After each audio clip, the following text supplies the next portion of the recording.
తెలంగాణనే మనతో పాటు మాజీ ఎంపీ నందిగం సురేష్ ఉన్నారు. ఏం సార్ ఎలా ఉండబోతుంది వైసీపీ వ్యూహం అనేది ఈసారి? అంటే చాలా రోజుల తర్వాత అసెంబ్లీకి రావడం కానీ ఎట్లా చూడొచ్చు? చాలా రోజులు ఏముంది, గతంలో టీడీపీలో ఉన్న మన చంద్రబాబు నాయుడు గారు కూడా గతంలో రాలేదు. ప్రజల్లో తేల్చుకుంటాను, ప్రజల్లో దగ్గర సమస్యలు వింటాను, ప్రజలతో ఉంటానని చెప్పి మాట్లాడిన సందర్భాలు ఖచ్చితంగా ఏ నాయకుడైనా ప్రజలతో ఉండాలని సిద్ధపడినప్పుడు జగన్మోహన్ రెడ్డి గారు కూడా అలాంటి నిర్ణయం తీసుకోవడం తప్పేం కాదు కదా. కాబట్టి ఇప్పుడు మేము ప్రతిపక్ష హోదా అడిగింది ఏదో దాని గొప్ప హోదా అని కాదు. సీఎం పడబోతుంది కాబట్టి వచ్చారు, లేకపోతే వచ్చేవాళ్ళు. సస్పెన్షన్ 6 నెలలు రాలేదని ఎందుకు అనుకుంటున్నారు? అట్లా సంవత్సరాలు పడేంత నాన్నోళ్ళు కూడా ఉన్నారు. చంద్రబాబు నాయుడు గారు కూడా లాస్ట్ 6 నెలలు కాదు, లాస్ట్ సంవత్సరం రాలాయన, అది తెలుసు కదా. అలాంటిది చంద్రబాబు నాయుడు గారికి జరగంది వైఎస్ జగన్మోహన్ రెడ్డి గారికి జరుగుద్దా? అంటే రూల్ ఎవరికైనా ఒకటి కదా. ఏం చెప్పబోతున్నారు అసెంబ్లీలో?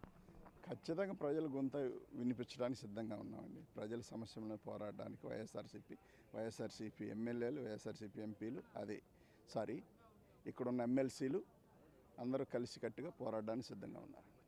మాజీ ఎంపీగా ఉన్నారు, ఏంటి పాస్ లేక ఆగిపోయారా లేకపోతే ఏంటి సార్, ఎందుకు ఆగారు? అక్కడ వెళ్ళడానికి వీల్లేదు, ఇక్కడ వెళ్ళడానికి వీల్లేదు అన్నారు, ఆపారు.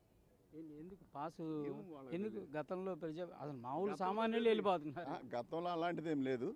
గతంలో మా ప్రభుత్వం ఉన్నప్పుడు అలాంటిది ఏమీ అబ్జెక్షన్ చేయలేదు. గతంలో టీడీపీ నాయకులు ఎక్స్ కావచ్చు, ఇంకో ఎవరన్నా కావచ్చు, కార్యకర్తలు సైతం వెళ్ళేవాళ్ళు, ఇబ్బంది ఉండేది. ఇప్పుడు వీళ్ళే కొత్తగా మాట చెప్తా ఉన్నారు, లోపలికి వెళ్లకుండా అడ్డుకున్నారు. మాట్లాడే అవకాశం ఉందా అధికారులతో? ఎందుకు పాసులు మీకు అసలు అప్లైకి వెళ్ళింది అవకాశం ఉందా అని అడుగుతారండి. ఇంక అంతమించి ఏం అడగరు కదా వాళ్ళు కూడా.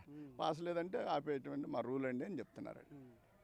మాజీ ఎంపీకి కూడా ఇలాంటి పరిస్థితి? మాజీ ఎంపీ అదేం ఉండదు వీళ్ళకి ఎంతసేపటికి ఏంటంటే వాళ్ళు అనుకున్న టార్గెట్ రీచ్ అవ్వడం కోసం పనిచేస్తూ ఉంటారు తప్ప మరో ఆలోచన కాదు. అందులో అవమానం చేసేదానికి వీళ్ళు ముందుంటారు కాబట్టి ఏం కాదండి.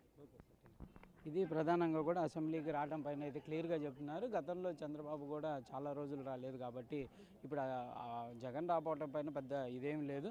కంపల్సరీగా ప్రజల గొంతుకై అసెంబ్లీలో మేము వాయిస్ వినిపిస్తాం. దాంతోపాటు ఇంకోటి, ఎంట్రీ దగ్గర ఎందుకు ఆపేశారని మనం ప్రశ్నించగా పాస్ అడిగారు, అక్కడ అడిగారు, ఇక్కడ అడిగారు, 2 చోట్ల పాస్ లేదని ఆపేశారు. మరి పాస్ ఎందుకు ఏంటనేది కూడా మాకు అర్థం కావట్లేదు. కార్యకర్తలు సైతం లోపలికి వెళ్ళేటటువంటి పరిస్థితుల్లో మాజీ ఎంపీగా ఉన్న నాకు ఎంట్రీ లేకపోయింది అనే విధంగా కూడా ఆయన అయితే కొంత